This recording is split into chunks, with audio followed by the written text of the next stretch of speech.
fades when you are near. Your light breaks through our deepest fear. You make the broken heart rejoice.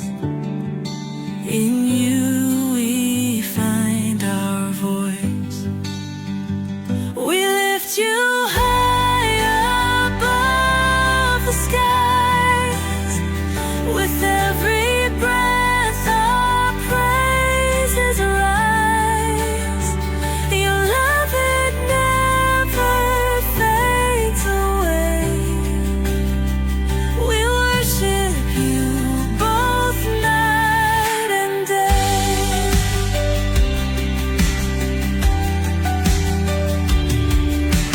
Chains are broken in your name. In you we are never the same. Your power flows like mighty streams, fulfilling all our dreams. We lift you high above the skies. With every breath our praises rise. Your love, it never fades away. We worship you both night and day.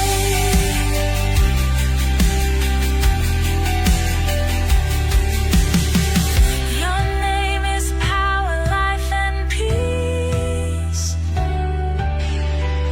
By your word our fears release. You are the hope that fills our soul. In you we find our goal. We lift you high above the skies. With every breath our praises rise.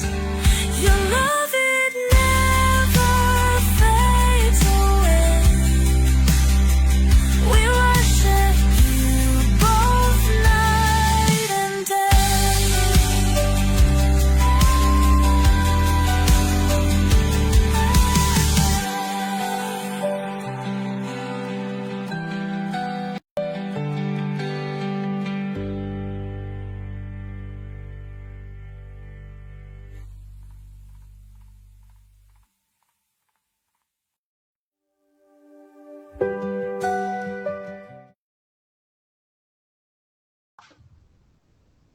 Okay, magandang gabi po sa inyong lahat. Pasensya na po no sa mga followers ko dyan sa aking dating Facebook account. Sana'y ipagdasal nyo na maibalik ko yon kasi napakaraming followers na doon at saka may kunting ano doon mga blessing mga kapatid. So pero anyway, ang last post ko mga kapatid yung yung live na podcast ko ngayon. So let us continue studying the Word of God. At kasi ito yung pinaka bagong narinig ko no sa debate no online post kay Westlake at sa siguro sa ibang mga anti-OSAS na ginamit din itong eternal life no ni Adan at saka ni Eva. So pag-aaralan po natin yan mga kapatid kasi of course development of theology may mga naglalabasan. So of course, kailangan natin maintindihan ang linguistic at contextual argument nito mga kapatid. So bago tayo magsimula, nais ko lang ipag-pray ang ating program ngayong gabi. All right, let us pray. Lord, give us heavenly wisdom please, and not mine, not anybody's interpretation, but according to linguistic and contextual interpretation, not ours, but according to what the original word and context of the scripture is telling us, not ourselves, unless we are going to the recourse of personal interpretation. And so, Father, give us wisdom and strength and protect us, Lord, from all evil. And I pray for all the victims of the floods and whatsoever na apektado, Panginoon, sa climate ngayon. So I pray that you'll continue to protect them and give them provision of what they need, Lord Jesus. And I pray that the message of these events and calamities would remind us, Lord, that we only trust you, we only come to you for help, and nothing else, Father God in heaven. So please bless your servant and bless Russia and everything, Lord, whoever will be listening may mga to this podcast. Ito ang aking panalangin sa pangalan ng Ama, ng Anak, at ng Espiritu Santo. Amen. Alright? So, hindi lamang masama ang weather ngayon, pati yung ano natin, no? Mostly sa amin dito, yung aking asawa at anak ay sinisipon. So, nahahawa na din tayo, mga kapatid. So, anyway, lahat naman siguro tayo ay affected sa climate natin ngayon. So, let us proceed. Let's study, mga kapatid. Gamitin po natin itong ating knowledge about sa language at sa context. So, ang tanong dito, did Adam and Eve possess eternal life before the fall? So, yun po, mga kapatid, ang i-resolve natin ngayong gabi. At una, punta tayo sa linguistic argument, mga kapatid. Ang salitang eternal, aionios, no? Aionios, so simply means everlasting or without end, mga kapatid at mga kaibigan. So in the strict Greek sense, if it ends or temporary or momentary, then it falls on etymological fallacy, no, mga kapatid at mga kaibigan. As a student of Greek, mga kapatid, sinabi ko na sa inyo dito, mga kapatid, na isang mortal sin para sa aming mga estudyante na i-bend natin ang law ng Greek grammar at saka syntax ay isang mortal sin po yan sa amin as student of the Greek, no? Kung ano yung salita, huwag niyong baguhin. Kasi para sa amin, masama yun, no? Mortal sin yun, kapatid, kapag ang sinabi ay eternal, aionios, everlasting or without end, talagang yun ang aming panindigan, no? We are true to the word of the scripture. Kung ano yun, eternal yun, mga kapatid. It's not temporary, it's not momentary, but it is eternal, no? So etymological fallacy ang kalalabasan yan. Kung isapilitan ng mga kaibigan at kapatid natin dyan na ang salitang eternal ay temporary o kaya momentary or may katapusan, no? So because we are a student of the original language, so talagang eternal is eternal, mga kapatid at mga kaibigan. Alright? Now, let's go to life. Now, ang salitang life dyan is zoe, no? Zoe. Merong multiple words sa life sa Bible. 3, mga kapatid. Bios, no, yung biological life, livelihood, yung kumbaga from dust to dust, no, mga kapatid. Biological life. So ang Greek word niyan, ginagamit din yan, is bios, no, from the word biology, right? At ang pangalawa ay psyche, no, psyche, soul or life, individual self. So it could be your soul, your life will go to heaven or will go to hell, like that, mga kapatid at mga kaibigan. Anyway, hindi naman namamatay ang soul life, mga kapatid. Ito lang body, physical. Ito lang yung may katapusan, may end, no, mga kapatid at mga kaibigan, no? Unless it will be changed into incorruptible body, sabi ng Bible, at yun, mga kapatid at mga kaibigan, magiging ano yan, mga kapatid, it could be immortal. Okay? So yun ang sinabi diyan, mga kapatid, sa Greek, no? Ang pangatlo ay zoe, life in its absolute sense. All right? So ang pangatlo Yan ang ginagamit mga kapatid. Usually, kapag tandem yung eternal at saka life, Zoe ang ginagamit dyan. Hindi bios, hindi psyche, kundi Zoe. No? So kung makahanap kayo dyan sa Bible, yung salita kanina, aionios, bios, or anoinios, Zoe o psyche, ipaalam nyo sa comment section.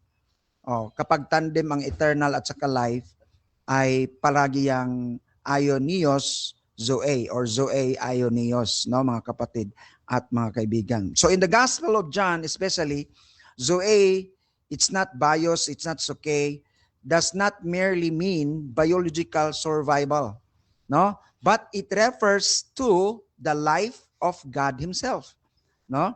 The life of God Himself na i-impart niya sa mga redeem niya, mga kapatid. And then pangalawa, life as a divine quality. No? Divine quality, mga kapatid at mga kaibigan. And pangatlo, a life that originates from above. Yun po mga kapatid at mga kaibigan sa 1 John 1:4 and sa John 1:4 and John 5:26. No, kung meron kayong scripture diyan, pakibasa na lang. So, it is not merely duration. Duration. It talks about duration ba? Yung duration. When you say Zoe, kapag Zoe, mga kapatid, life in its absolute sense, it is participation in the life of God. Yung meron kang, ang participation doon sa buhay mismo ng Diyos, mga kapatid at mga kaibigan, parang nilagay mo ang buhay mo sa buhay niya, no? Yun po ang Zoe, mga kapatid at mga kaibigan. It doesn't talk merely about duration, but our life, no, being in the life of God. Yun po mga kapatid at mga kaibigan. In other words, linguistically, pag sinabing linguistically, language, no, yung ginagamit natin, eternal life. Yun ang language. Zoe aionios, combining the life and the word eternal, it means everlasting, without end participation in the life of God, or participation in the life of God forever. So everlasting, without end yan, mga kapatid. Wala yang yung iba kasi yung eternal may katapusan, no? That is etymological fallacy, and that is sin against the word of God. Kasalanan yun, kapatid, kapag binago mo ang salita ng Panginoon, dinagdagan mo, kinunan mo, kasalanan yun. You are endangered, no, sa sinabi doon sa Revelation, mga kapatid. Now, biblically and theologically, eternal life or Zoe aionios can be used exactly only, okay? Remember that the word only in reference to the life of God shared with redeemed persons. Ang buhay ng Diyos mismo ay kanyang share. Yung tawag participation, no? Nag-participate. Yung buhay talaga natin at ang buhay ng Diyos ay there is a participation, mga kapatid at mga kaibigan, no? God shared with redeemed persons, never merely for an ending existence, mga kapatid at mga kaibigan. No, hindi lamang sa unending existence, kundi yung talagang buhay ng Panginoon, buhay ng Diyos ay kanyang ibinigay, no? Buhay niya mismo ibinigay, hindi lang yung breath, no? Yung parang ginawa kay Adan at kang Adam na okay, the breath of life, ng kapatid, kundi mismo ang buhay niya, the quality of his life he shared, mga kapatid, sa mga redeemed persons. Right? So, yan, mga kapatid, ang ibig sabihin ng eternal life sa Bible, actually. Biblically and theologically. Hindi yung kahit ano-ano na lang ibig sabihin natin yan. We have to study the language, which is Zoe aionios, of which come up into conclusion, mga kapatid, na ito ay gagamitin lamang reference to the life of God na shared with redeemed persons. Sana po ay klaro yun, mga kapatid, ha? Alright. Now, the verse is very clear, ano mga kapatid, dito sa John 17:3. This is eternal life. Kasi palagi kong sinasabi kay Westlake, palagi kong tinatanong, saan ang promise sa Genesis ng Panginoon ng eternal life? So, merong assumption na lang, no logic, pero hindi mga kapatid. Pero ang Bible nang sabi, this is eternal life. Ito yung eternal life. Wala nang iba. Ito yun mga kapatid. Ano? That they may know you, the Father, the only true God, and the word "and" kai sa Greek mga kapatid, it links to coordinated objects under one saving knowledge. Ibig sabihin, hindi mo ma-separate ang eternal life, knowing God the Father and knowing the Son, whom He hath sent. Now, importante yung whom He hath sent, mga kapatid, para may context tayo na ang nagsabi niyan, si Jesus Christ, sa the time na siya ay nasa sanlibutan. Nung give up niya yung kanyang pagka-Diyos, sabi sa Philippians, He never thought about being God. No? He never think na equal siya sa Diyos, sabi ni Pablo, but He made Himself of no reputation, in the likeness of a servant. No? So hindi niya inisip na Diyos siya nung siya ay nasa sanlibutan. So normal lang yung sabihin niya, the Father, the only true God, and Jesus Christ, whom you have sent. So ibig sabihin, yung focus ni Jesus Christ being a sent one, hindi being the God one, kundi being sent one. So, normal lang nasasabihin ni Kristo kasi nga hindi na niya isinisip na equal siya sa Diyos. Philippians chapter 3 mga kapatid, sinabi doon, 2 or 3, na sinabi doon na He made Himself of no reputation. He thought it not equal to be robbery equal with God, no? To be equal with God, sabi doon mga kapatid, no, mga kaibigan. But thought of Himself as in the likeness of man, even to the death of the cross, mga kapatid at mga kaibigan. So sa panahon ni Jesus Christ na nandito siya sa sanlibutan, normal yun na sabihin niya, Father, greater than me. Normal yun kasi nga hindi niya inisip na equal siya sa Diyos, but thought Himself of no reputation, sabi sa Philippians, mga kapatid.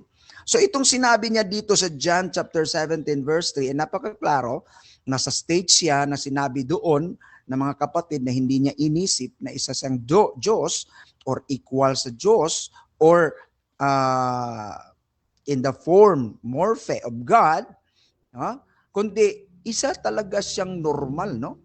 Na tao, just like us mga kapatid. So normal lang yung sinabi niya, the only true God, because around them, around these people, there are a lot of gods, mga kapatid at mga kaibigan. So sinabi niya that they may know you, Father, the only true God. And dalawa mga kapatid ang composition para magkaroon ka ng eternal life. Hindi po pwedeng know God ka lang, know the Father. But you must know the Son, ang object, bakit siya ipinadala.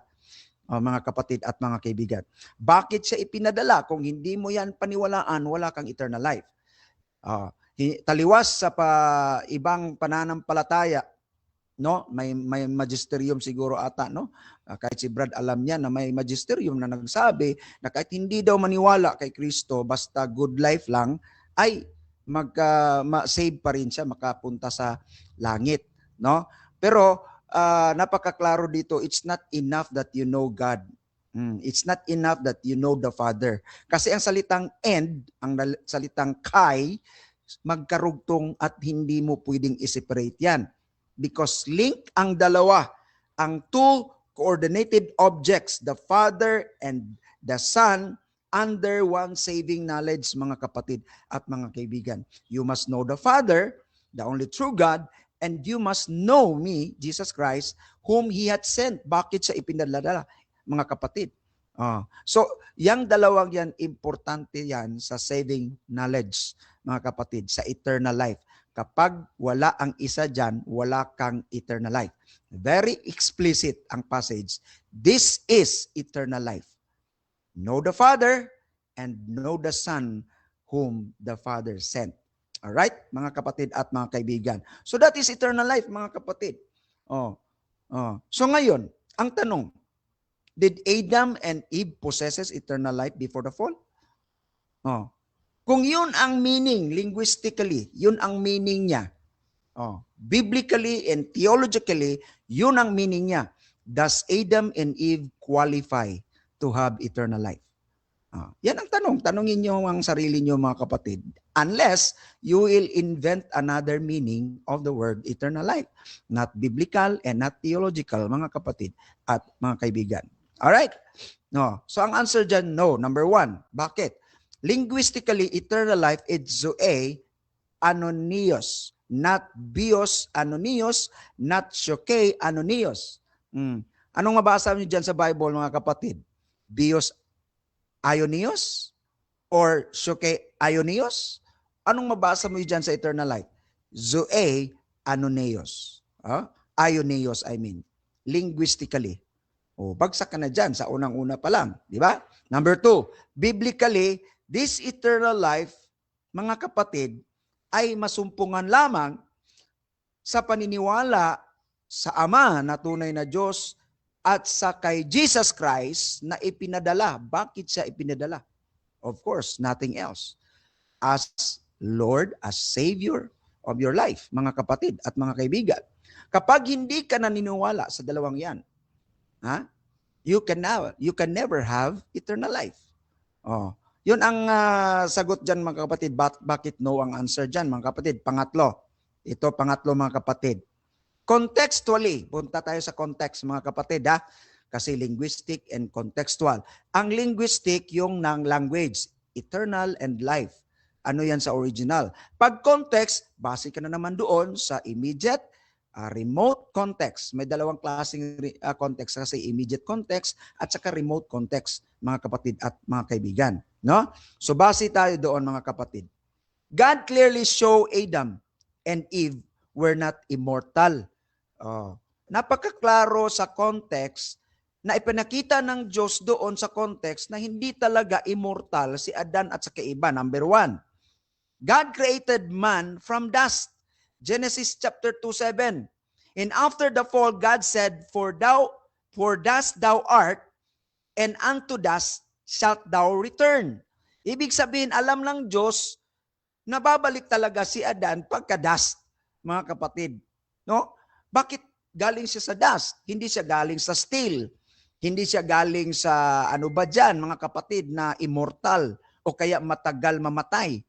Bakit dust, mga kapatid at mga kaibigan? Dahil alam ng Diyos, babalik siya doon sa dust after the fall. Kaya sabi ng Panginoon, For dust thou art, and unto dust shall thou return. Napakaklaro ang salita, no? Babalik ka doon dahil doon ka ginawa ko. Ibig sabihin, may katapusan ka, mga kapatid, kaibigan, ang sinabi ng Panginoon.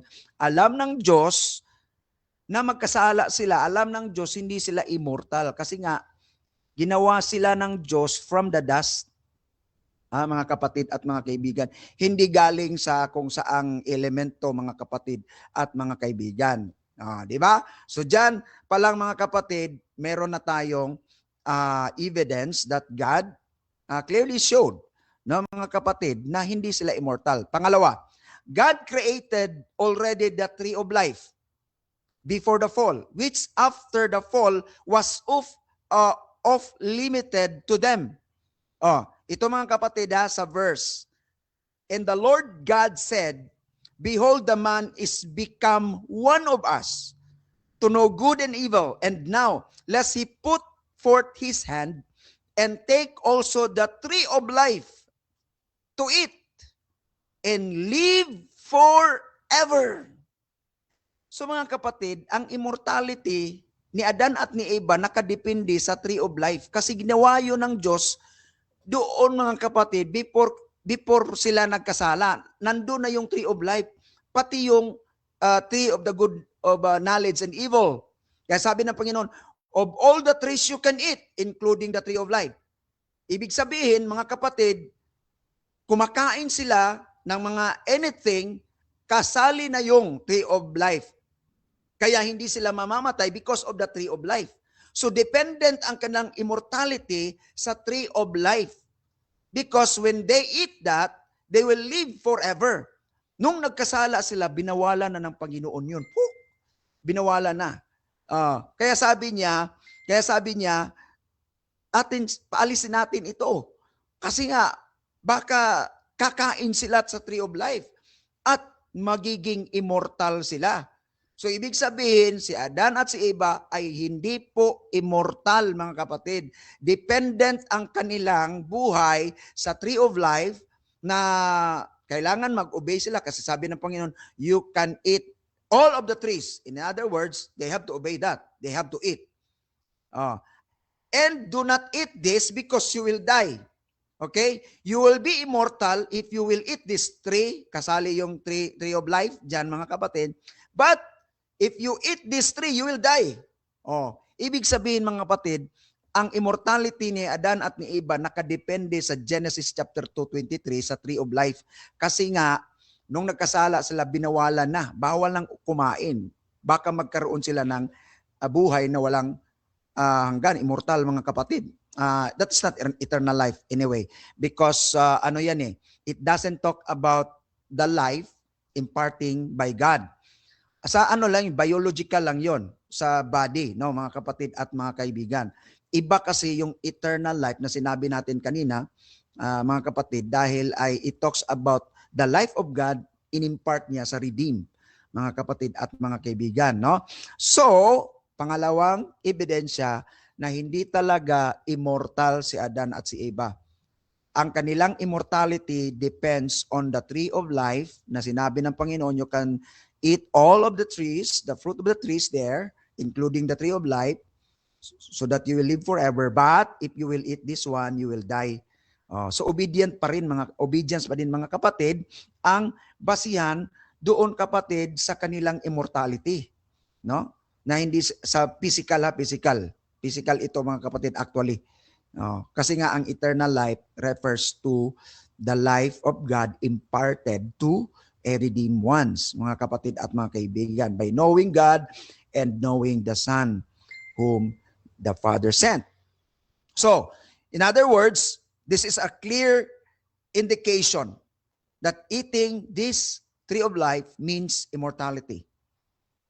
Siguro na-imagine ko, mga kapatid, nung hindi pa sila kumain doon sa tree of the knowledge of the good and evil, alam nila na kakainin. Parang mga kapatid, no? Yung instinct na mga kapatid na talagang tayo'y kakain, no? Kakain tayo niyan kasi masustansya yan. Alam natin na kung kakain tayo nito, high blood tayo, sigurado matitigok tayo. Pero kung minsan, sa sarap, litson, pinagbawalan ng litson, dahil sa sarap, kakainin natin. So, meron tayong instinct na kapag nagutom ka na, kakain ka. So, kung makita natin, mga kapatid, pati yung mga aso at saka mga animals, no? Kung kahit na may sakit sa tiyan o pusa, kung titingnan mo, may pupuntahan silang parang herb, no? Yung mga sagbot o sa sagbot sa Bisaya, mga damo, no? Sa Tagalog. Pupuntahan nila yung kakain nila, tapos sila, ma-relieve yung dinaramdam ng mga animals, no? So, na-imagine ko na before the fall, naging immortal sila Adan at si Eva kasi nga sabi ng Panginoon, you can eat the tree, everything there except this one, no? So kasali yung tree of life doon. So alam nila na kapag kakain sila doon ay magiging immortal sila. They will live forever. So nakita natin, mga kapatid, na hindi si Adan at si Eva ang immortal, kundi nandun pa rin sa tree of life. No? Napakaklaro sa Genesis 3:22, sa context. Now, pangatlo. God says, before the fall, before the fall, anong sabi ng Panginoon before the fall? God says, behold, I have given you every plant yielding seed, and every tree with seed in its fruit. You shall have them for, food. Oh, for food, di ba? So, ganito, tatanungin ko kayo, kahit si Brother Rasha, tatanungin ko dyan mga kapatid, bakit tayo kumakain? Para magiging healthy. Oh, bakit? Bakit gusto mo maging healthy? Kasi ayaw mong gustong mamatay. No. Kakain tayo dahil ayaw nating gustong mamatay. Oh. In other words, napakasimpleng logic mga kapatid. Ito ang question. What is the use of giving food if they are immortal? Bakit bibigyan pa kita ng pagkain? Alam ko namang hindi ka mamamatay. Ano ba yan, kapatid, kaibigan? Oh, anong logic dyan? Kahit ako, hindi na ako kakain. Kung ako ay immortal, meron akong, sinasabi nyo eternal life, pero mali naman yung paggamit dyan. Sasabihin na natin immortal. Kung immortal si Adan at si Eva, bakit pa ako kakain? No? Na useless lang yung bayad ko sa Jollibee. Useless lang yung pagbili ko ng mga masasarap na pagkain, kapatid. Yung pag-jogging namin ni Brother Rasha. Useless yun para magiging healthy kami kung immortal. Bakit pa kakain, kapatid? Ano ba ang silbi ng pagkain na binigay ko sa iyo kung alam ko naman na immortal ka? Hindi ka naman mamamatay kung walang kain, ano? So napakaklaro mga kapatid na si Adan at si Eva walang eternal life na sinasabi ninyo or immortality. Talagang napakaklaro ang Bible, kapatid. Explicit. Bakit may pagkaing ibibigay kung hindi ka naman mamamatay? Para saan yun? Di ba? Ay, mga kapatid, mga kaibigan, kaya hindi natin pwedeng gamitin ang life ni Adan at saka ni Eva para isasabihin natin sila may eternal life, nawawala, at ikontra natin sa osas. Kasi nga, mali ang interpretation. Tatlong ebidensya yan, mga kapatid. 1, linguistically. 2, biblically. 3, contextually. O saan ka pupunta? Sa logic mo. Okay naman yung logic mo kung, ganito mga kapatid, kung ang logic, ang philosophy, at ang theology, mag-agree silang tatlo, napaka-power yan, kapatid. Hindi tayo kukontra dyan. Kasi nga, tatlo sinamahan mo ng logic, sinamahan ng philosophy, at sinamahan mo ng theology. Biblical. Kapag yung tatlo, magkasundo yan, kapatid, napakasulit talaga. Hindi mo basta-basta mabubuwag ang katotohanan dyan, kapatid. Ngayon, logic lang nag-stand mo, wala kang biblical stand, wala kang, kahit logic, kapatid, wala naman siguro, bakit ka kakain kung immortal ka? What is the use of food? Yang tatlo mga kapatid, enough na yan. No? Sa korte yan, ay wala na. The case is dismissed. Kaya mga anti-usas, huwag niyong gamitin ang storya ni Adan at ni Eva para i-trample down ninyo ang osas na doctrine. Alright?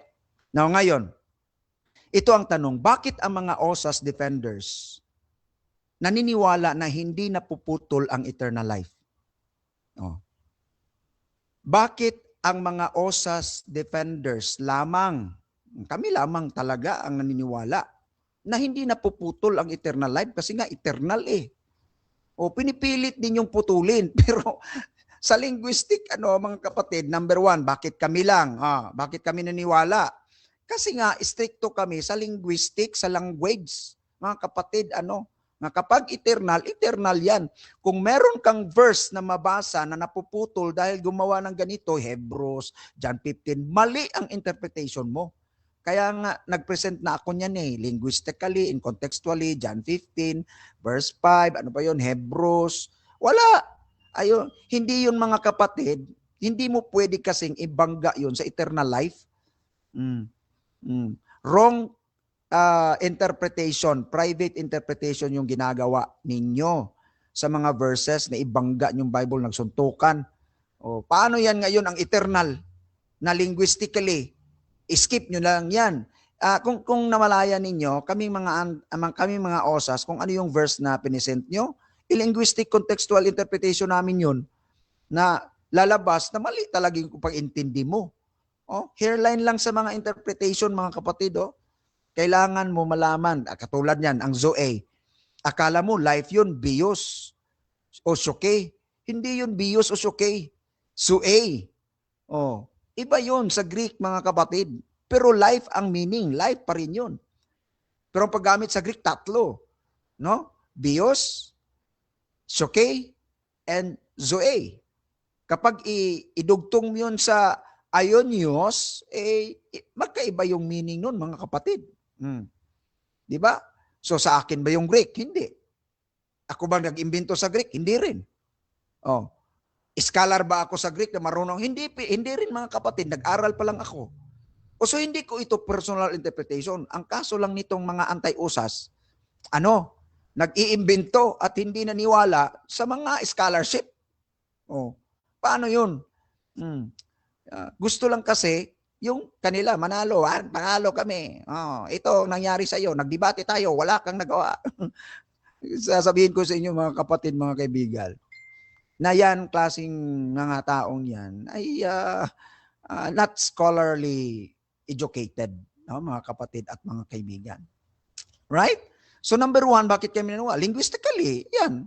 Ang eternal life, Zoe Aionios, means everlasting, without end. In the life of God. Alright? Number two, sabi ng Philippians, chapter 2:13, for it is God who works in you both to will and to do of His good pleasure. Napagkaklaro, ang Diyos namin ang mag-work sa amin, sa loob namin, sa pag-will at sa pag-perform. Kaya sabi ng 12, ma-work out namin yung salvation namin sa loob, kasi nga, nag-work in ang Panginoon. So una, for, because of the word for. Ang verse 12, mga kapatid, work out your own salvation. Why? Because it is God, who works in you.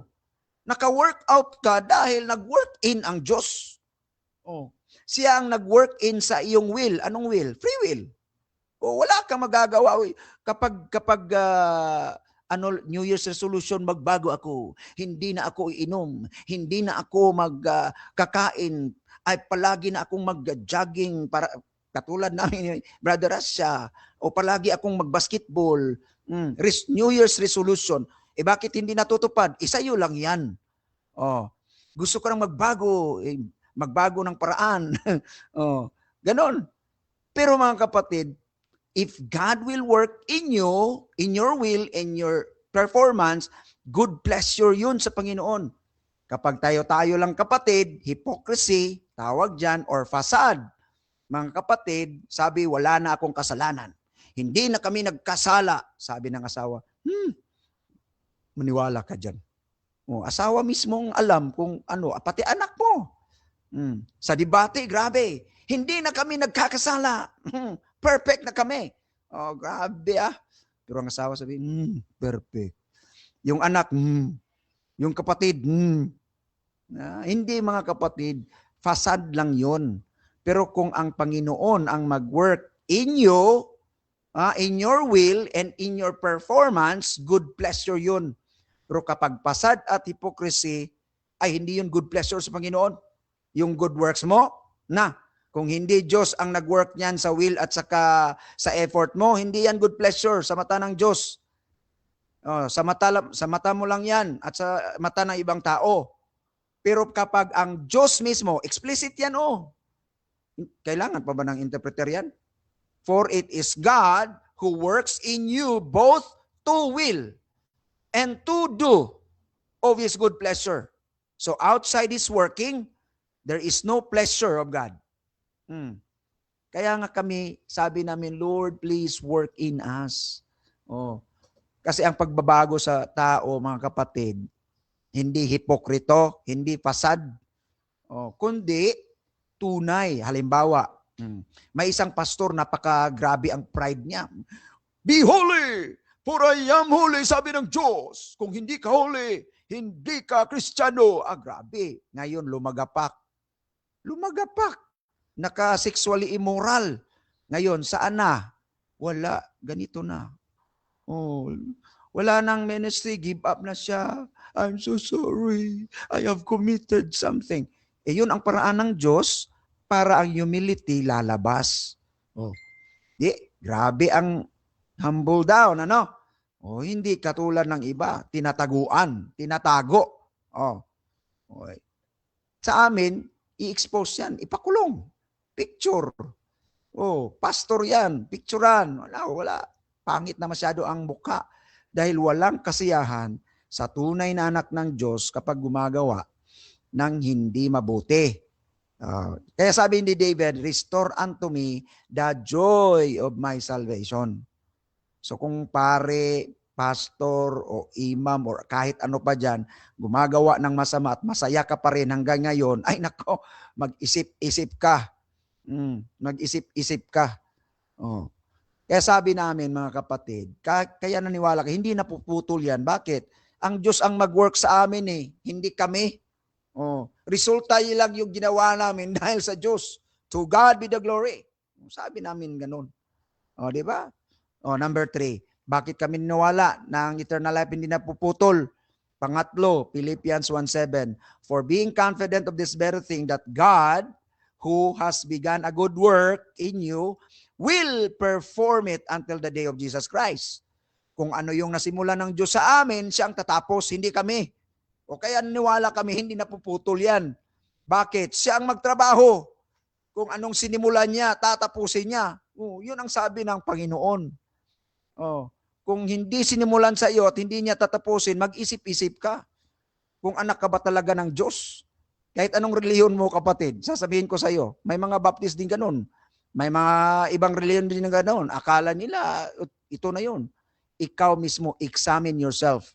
I do not judge you, but I will examine myself.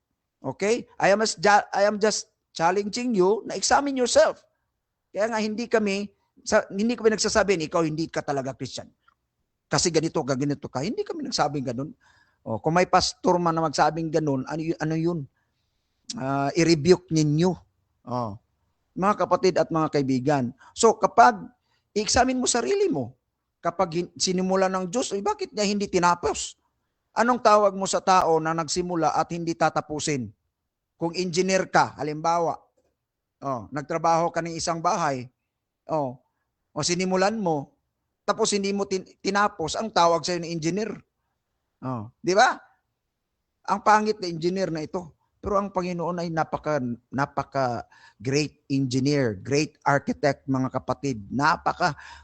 You cannot imagine how awesome God is. Mga kapatid at mga kaibigan, yan bakit kami naniwala. Pangatlo, Hebrews 12:6. For whom the Lord loves, He chastens and scourges every son. Every son whom He receives. Kapag nakita niyo mga pastor, mga Baptist, na nakakumit ng adultery nasa Diyos, tingnan yung mukha. Masaya ba siya? Tingnan yung mukha ko. Tingnan yung mukha ng pastor na walang nagawang adultery. Mga kapatid at mga kaibigan. At in-compare mo sa pastor na nagtatago, tinataguan yung kanyang kasalanan, tingnan mong mukha. Mga kapatid, mga kaibigan. Di ba? Kasi nga, yan ang palatandaan na dinisiplina ka at chastens and scourges every son whom he receives. Yun ang paniwala. Kaya hindi napuputol ang eternal life kasi nga may disiplina itong totoong mga anak ng Diyos. Disiplinahin yan, mga kapatid. Kung tingnan nyo ang karugtong niyan, mga kapatid, napakaganda. Di ba? So, naniwala kami dyan, mga kapatid at mga kaibigan. Right? Now, panglima, 1 John 1:7. And the blood of Jesus Christ, His Son, keeps on cleansing us.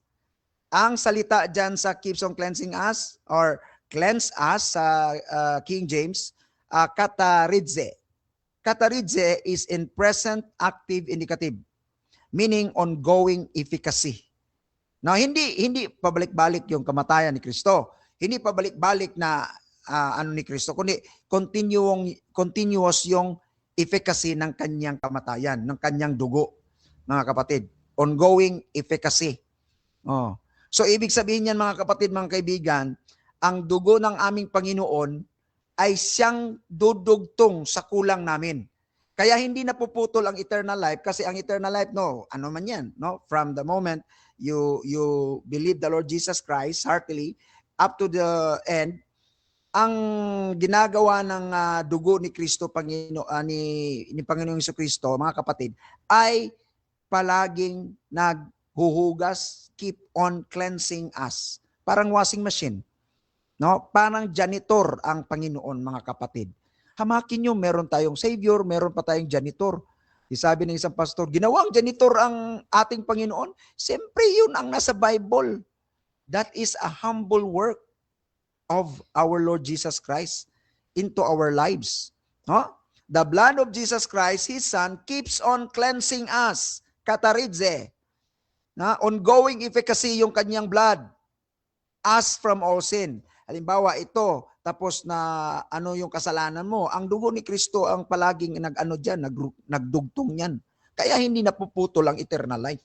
Kasi dinudugtong ng Panginoon yung mga pagkukulang namin sa pamamagitan ng kanyang dugo.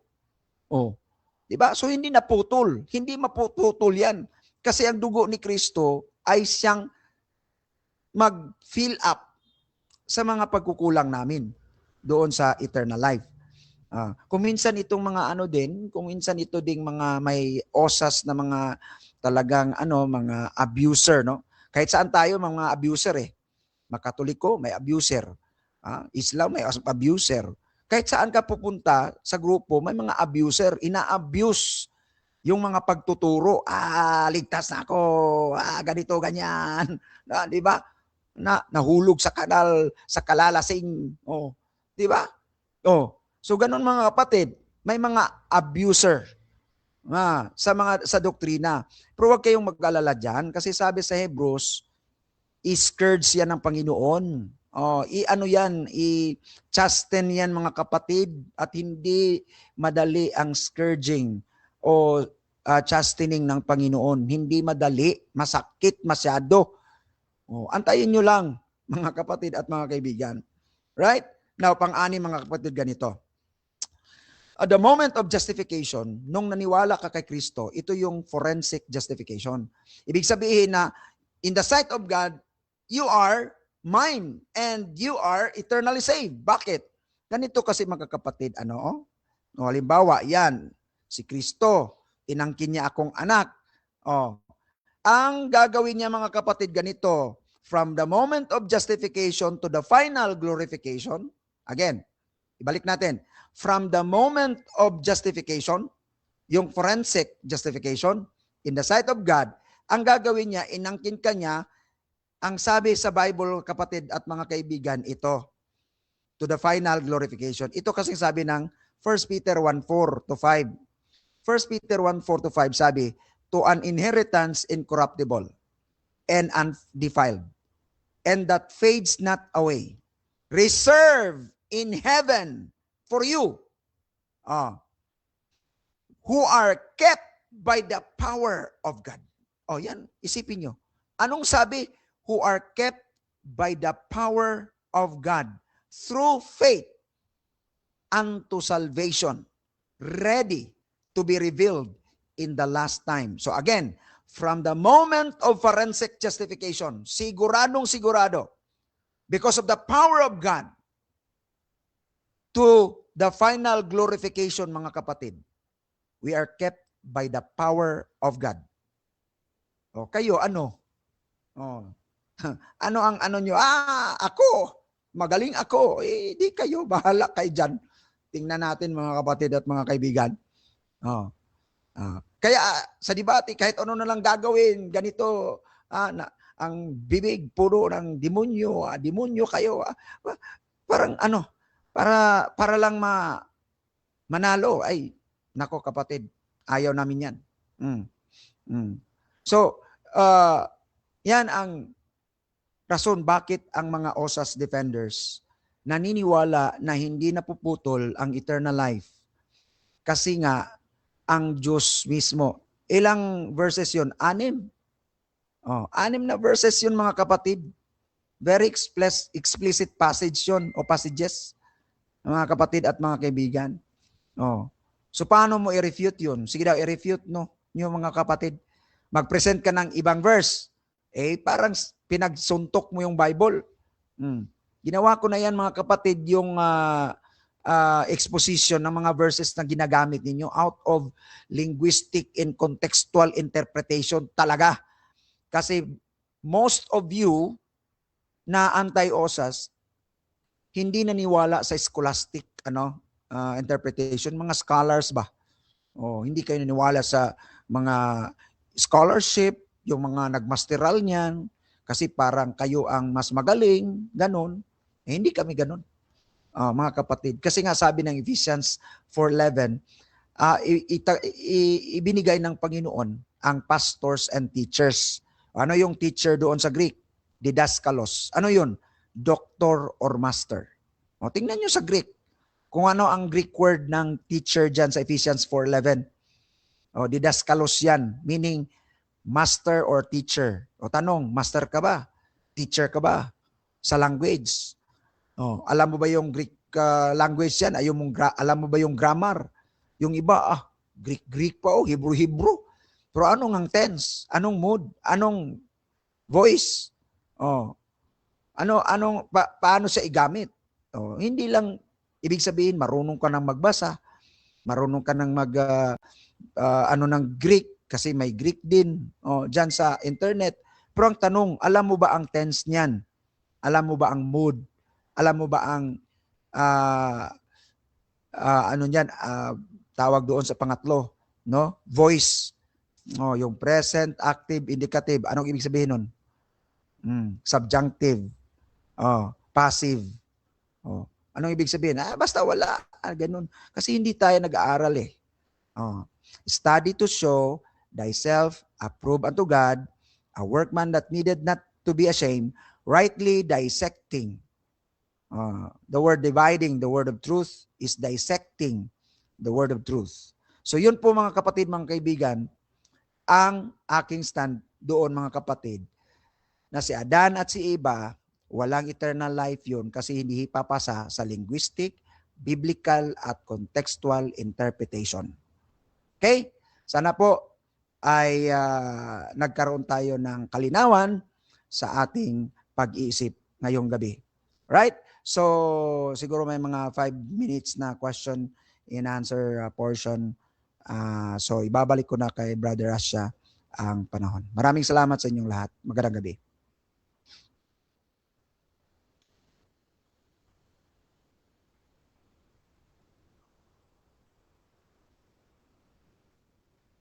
Bro. Hello, bro. Wala. Hello, bro. Bro. Okay. Okay mga kapatid, so shoutout muna sa ating nasa live. Nandyan si Emmy Alfonso, syempre lagi-lagi yan. Shoutout din kay James Sanchez, kay Carl Lagas Rebatosa. Yes, indeed, clean set is continuous, sabi niya. Shoutout din kay Emmy Alfonso. Sa sitwasyon nila Adan at Eve, pinili ba sila ng Diyos magkaroon ng new ano ba to? PNW hanggang or maimpyerno. Teka ha. Sa sitwasyon nila Adan at Eve, pinili ba sila ng Diyos na magkaroon ng buhay na walang hanggan or maimpyerno? Question mark. Klaro-klaro no na sa Genesis nakita natin na kahit nagkasala si Adan at si Eva, hinanap sila ng Panginoon. Kahit nagtatago sila, ang Diyos ang naghanap. So kung i-compare mo doon sa Luke chapter 16, di ba si Kristo ang naghanap sa tupa, no? Kahit nasa state of being lost ang tupa, hinanap ng Panginoon. Okay? Kahit na si Adan at si Eva nasa state of yung kanilang kasalanan, hinanap ng Panginoon, no? At tapos hindi lang hinanap, nakita nyo doon, binigyan sila ng yung coat of skin of an animal. So kailangan pang magbuhis ng buhay ng isang animal para lang magkaroon ng covering. Atonement ang ano doon cover, atonement.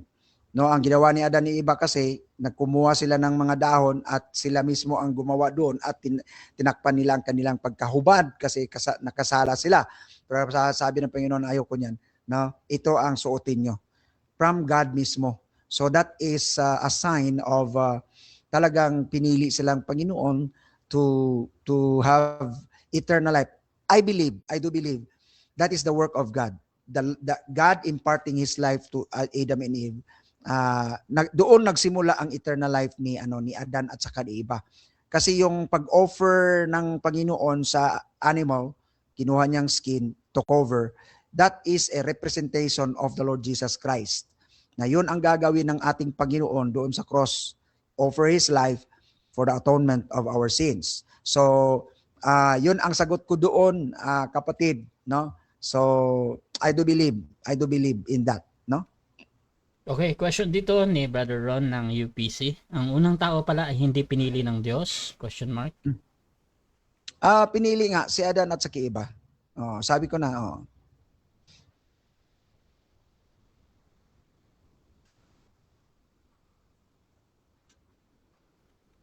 Question dito mga kapatid, galing kay Althea. Hi Pastor, bakit po sila nagkasala kung sila ay image ng Diyos, hindi nagkakasala at hindi na deprave? Image ang sa ibig sabihin niyan mga kapatid, hindi 'yon sa yung pagka-Diyos niya na hindi nagkasala. Ang image doon is intellect, emotion, and will. We are created by God like Him na merong intellect, merong emotion, merong will. Marunong tayong magalit, marunong tayong mag-decide, marunong tayong umibig. Same with God. So ang image dyan mga kapatid, mga kaibigan, hindi image as God na hindi pwedeng magkasala o kaya banal masyado, hindi po ganoon. Ang image diyan ay theologically emotion, intellect and will, like meron ang ating Diyos. Merong emotion, intellect and will.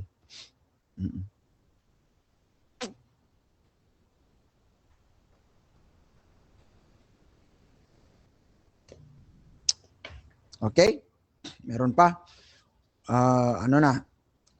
Meron pa ba? Ilang minuto na lang, Brad. Again, dito kay naka Japanese ito, hindi ko mabasa yung name niya. Pastor, ang batayan ba ng kaligtasan ni Adam at Eve ay faith alone or faith and works? Ang batayan sa kaligtasan ni Adan at Eva, yung pag-offer ng Diyos nung coat of skin, yung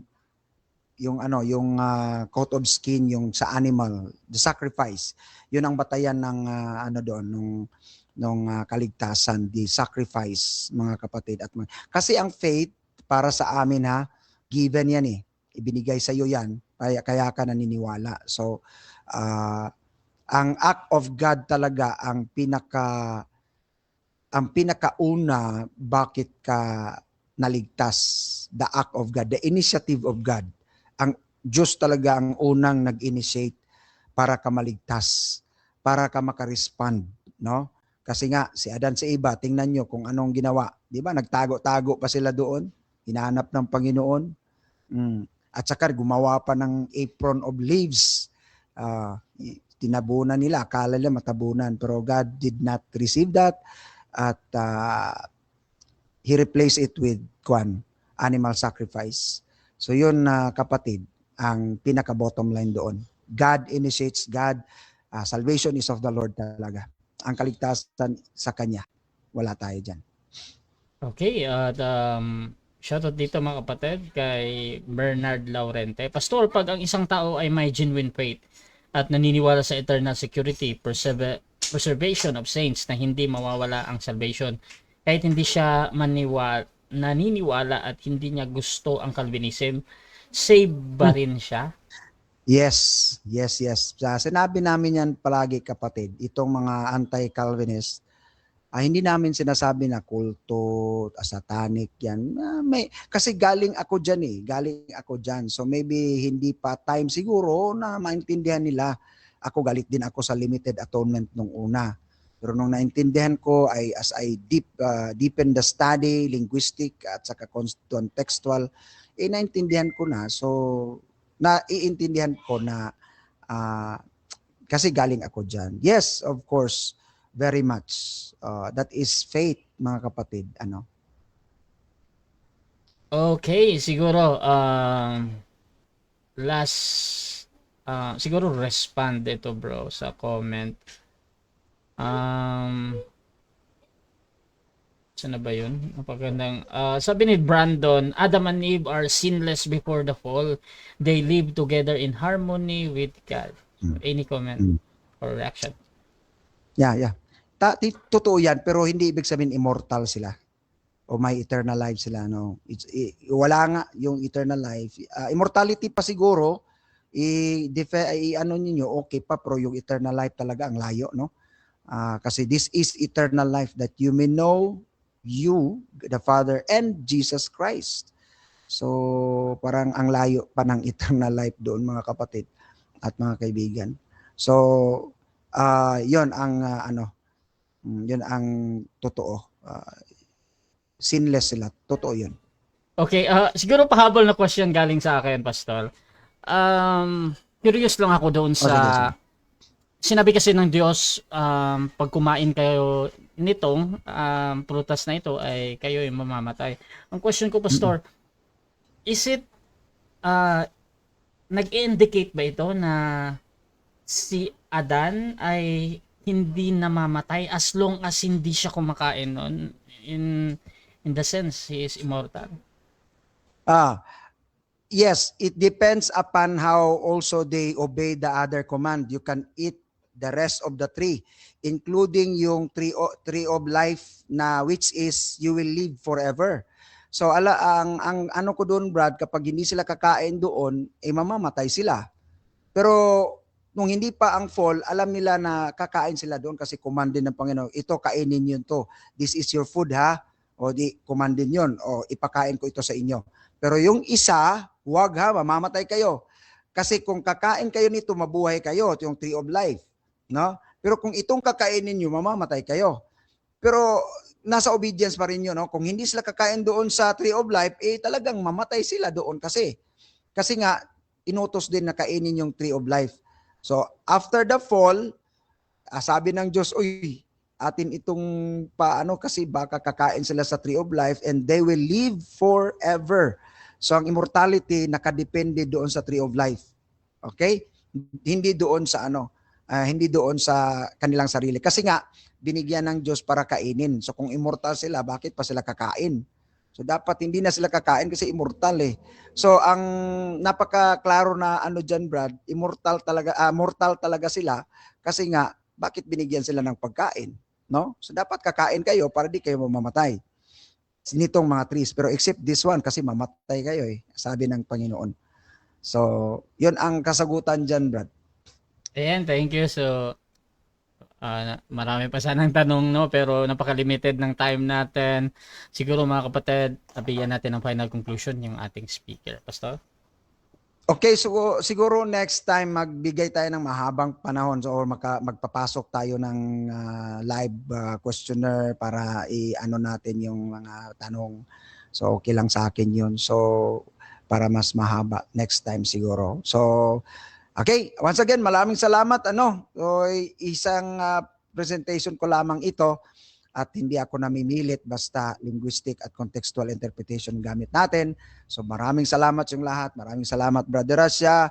God bless you and your family and to all of you. Bye-bye. Okay mga kapatid, dyan nagtatapos ang podcast ni Pastor Rene Medel. At mga kapatid, meron tayong konting problem doon kay Pastor Medel dahil yung Facebook nga niya ay na hack or something. So I hope mga kapatid, kung gusto nyong sumuporta, you can follow Pastor Medel mga kapatid sa mga hindi nakaka-follow at doon sa naka-follow sa isang account niya dati. So you can follow again mga kapatid dahil baka hindi makabalik or baka ito na yung gagamitin niya sa permanent, no? So mga kapatid, please support. At kung gusto nyo pang magtanong dyan mga kapatid, you can comment dyan dahil sisikapin ni Pastor Rene Medel na sagutin pa ang inyong mga tanong live and doon sa